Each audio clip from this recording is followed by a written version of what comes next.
Oke, baik, Shalom, selamat siang. Di sini saya dipercayakan oleh teman-teman kelompok 7 untuk menyampaikan materi yang telah kami kerjakan bersama. Jadi materi yang telah diberikan berupa tugas yang diberikan oleh dosen itu adalah ketahanan nasional. Jadi ini memang penting untuk dipahami. Jadi ketika kita kembali melihat bahwa Indonesia itu memiliki banyak potensi, baik potensi alam, kekayaan dan beragam macam kekayaan yang dimiliki, ini kemudian bisa berpengaruh dan bisa mengacu orang-orang asing, orang luar negeri untuk menginginkan, sehingga ketahanan nasional, paham ketahanan nasional itu menjadi penting untuk diketahui oleh kita semua, sehingga kita tidak mudah untuk ditipu oleh bangsa lain. Jadi langsung saya akan masuk dalam pengertian ketahanan nasional. Jadi pengertian ketahanan nasional itu suatu kondisi dinamis suatu bangsa yang terdiri atas ketangguhan serta keuletan dan kemampuan untuk mengembangkan kekuatan nasional dalam menghadapi segala macam dan bentuk ancaman, tantangan, hambatan dan gangguan yang baik datang dari luar maupun dari dalam, secara langsung maupun yang tidak langsung, yang mengancam dan membahayakan integritas, identitas, kelangsungan hidup bangsa dan negara, serta pergaulan dalam mewujudkan tujuan perjuangan nasional. Konsepsi untuk ketahanan nasional. Konsepsi ketahanan nasional melalui peraturan dan penyelenggaraan kesejahteraan dan keamanan yang seimbang, serasi dan selaras dalam seluruh aspek kehidupan secara utuh dan terpadu. Itu berlandaskan pada Undang-Undang Dasar Negara Republik Indonesia tahun 1945 dan Wawasan Nusantara. Pokok-pokok pikiran dasar ketahanan nasional. Yang pertama itu manusia budaya. Sebagai salah satu makhluk Tuhan, manusia dikatakan sebagai makhluk yang sempurna karena memiliki naluri, kemampuan berpikir dan akal berbagai keterampilan. Manusia senantiasa berjuang mempertahankan eksistensi, pertumbuhan dan kelangsungan hidupnya, serta berupaya memenuhi kebutuhan material maupun spiritualnya. Tujuan nasional, filsafat dan ideologi. Tujuan nasional menjadi salah satu pokok pikiran dalam ketahanan nasional, karena suatu organisasi apapun bentuknya akan selalu berhadapan dengan masalah-masalah yang mungkin akan terjadi dan yang akan terjadi, baik itu internal maupun eksternal, dalam proses mencapainya tujuan yang telah ditetapkan. Demikian pula halnya dengan negara dalam mencapainya tujuan. Karena itu perlu adanya kesiapan untuk menghadapi masalah-masalah tersebut. Beberapa ancaman dalam negeri dan luar negeri. Dalam negeri dan luar negeri telah dapat diatasi bangsa Indonesia dengan adanya tekad bersama, menggalang kekuatan dan kecintaan terhadap bangsa. Itu sudah dan sejak perjuangan para pendahulu kita berupaya untuk mencapai bagaimana generasi dapat memiliki rasa cinta terhadap dia punya bangsa, itu menjadi dasar yang sangat penting. Berbagai pemberontakan seperti PKI, Republik Maluku Selatan atau biasa disingkat RMS, PRRI, Permesta, dan juga gerakan-gerakan separatis yang di timur-timur yang pernah menyatakan diri berintegrasi dengan Indonesia, sekalipun akhirnya kenyataan politik menyebabkan lepasnya kembali daerah tersebut. Jadi ketika kita melihat bahwa sekarang banyak para separatis seperti KKB di Papua ingin melepaskan diri dari kesatuan NKRI, itu menjadi salah satu ancaman besar. Tapi sebagai bangsa anak bangsa dan negara, rasa cinta terhadap bangsa itu perlu ditanamkan pada masing-masing sehingga itu tetap menjadi kuat dan tidak mudah untuk renggang dan lepas dari kesatuan negara ini. Asas-asas ketahanan nasional. Jadi asas kesejahteraan dan keamanan. Kesejahteraan dan keamanan dapat dibedakan tapi tidak dapat dipisahkan dan merupakan kebutuhan manusia yang mendasar dalam kehidupan bermasyarakat, berbangsa dan bernegara. Tanpa kesejahteraan dan keamanan, sistem kehidupan nasional tidak akan berlangsung dalam kehidupan nasional. Tingkat kesejahteraan dan keamanan yang dicapai merupakan tolak ukur ketahanan nasional. Artinya ketahanan nasional mencakup seluruh aspek kehidupan. Aspek tersebut berkaitan dalam bentuk persatuan dan perpaduan secara selaras, serasi dan seimbang. Asas keluarga. Asas ini bersikap keadilan, kebersamaan, kesamaan, gotong royong, tanggung jawab dalam kehidupan bermasyarakat, berbangsa dan bernegara. Dalam hal hidup dengan asas keluarga ini diakui adanya perbedaan dan pernyataan real ini dikembangkan secara serasi dalam kehidupan kemitraan dan dijaga dari konflik yang bersifat merusak atau destruktif. Asas Maastricht baik dari dalam maupun dari luar. Sistem kehidupan nasional merupakan perpaduan segenap aspek kehidupan bangsa yang saling berintegrasi. Di samping itu, sistem lingkungan sekelilingnya dalam proses integrasi ini dapat timbul berbagai dampak, baik yang bersifat positif maupun bisa bersifat negatif.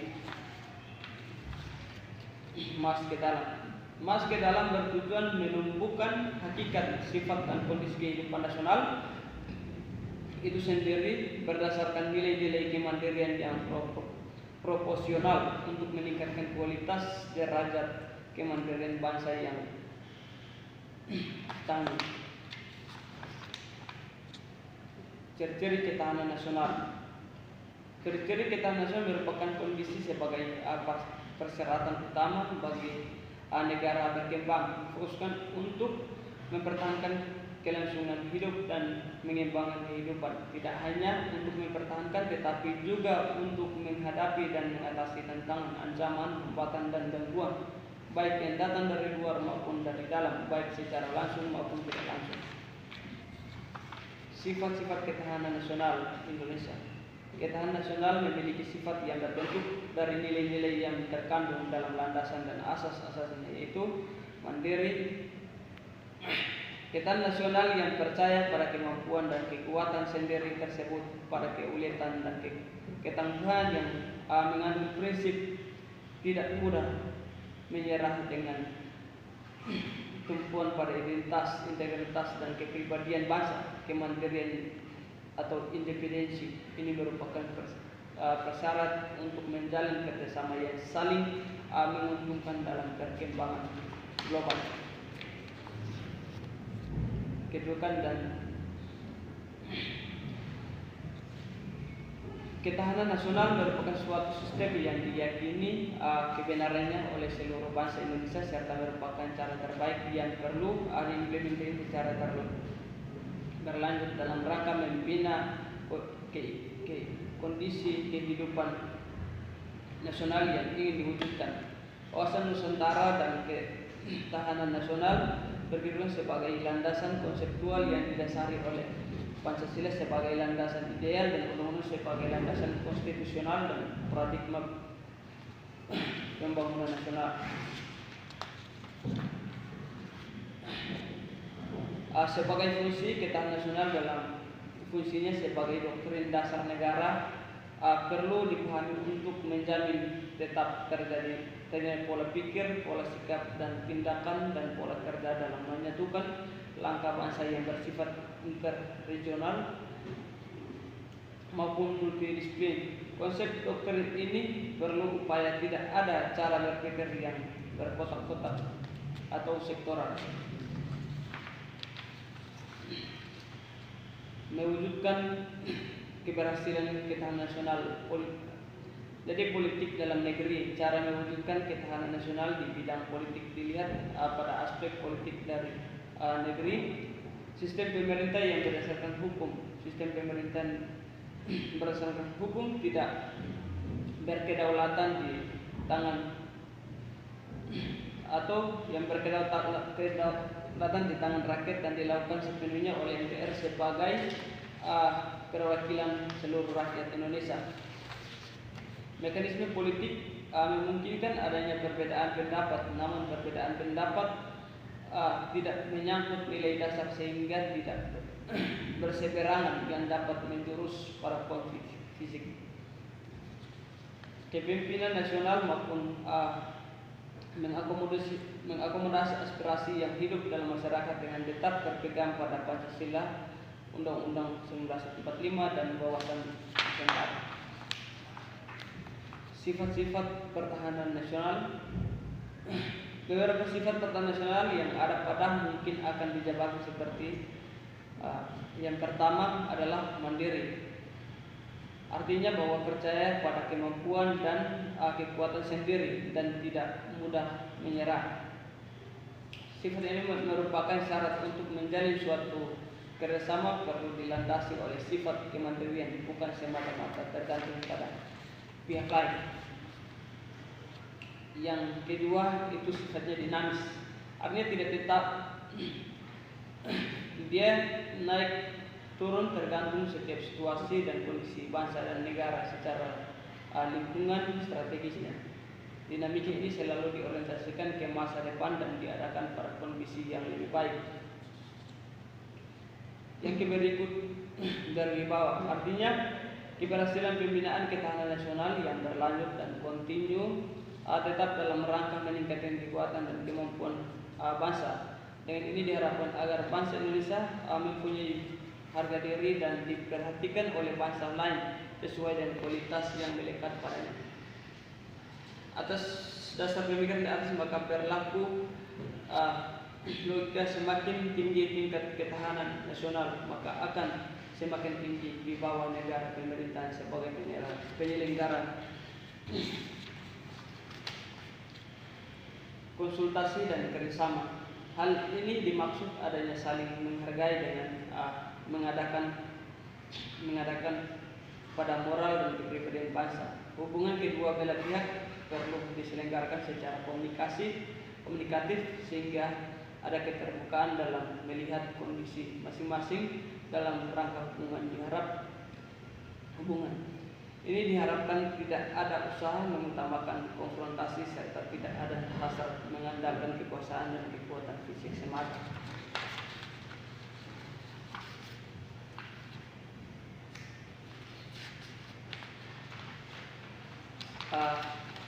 Jadi dari sajian materi yang telah saya sampaikan sebagai kesimpulan, negara Indonesia adalah negara yang solid, terdiri dari berbagai suku dan bahasa, terdiri dari banyak pulau-pulau dan lautan yang luas.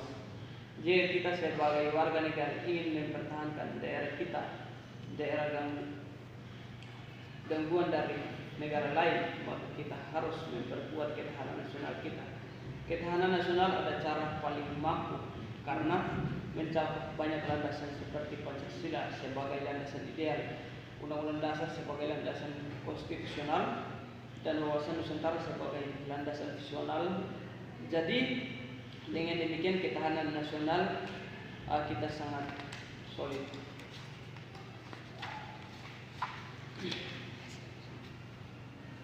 Ketahanan nasional itu mutlak yang harus dimiliki setiap bangsa. Jika bangsa Indonesia ingin mempertahankan negara dari gangguan negara lain, maka harus memperkuat ketahanan nasional. Demikian presentasi hasil kerja kami mewakili kelompok 7. Saya mengucapkan terima kasih dan mohon kritik dan saran dari para penonton sehingga menjadi yang bisa menjadi pegangan untuk kami merubah untuk menjadi yang lebih baik.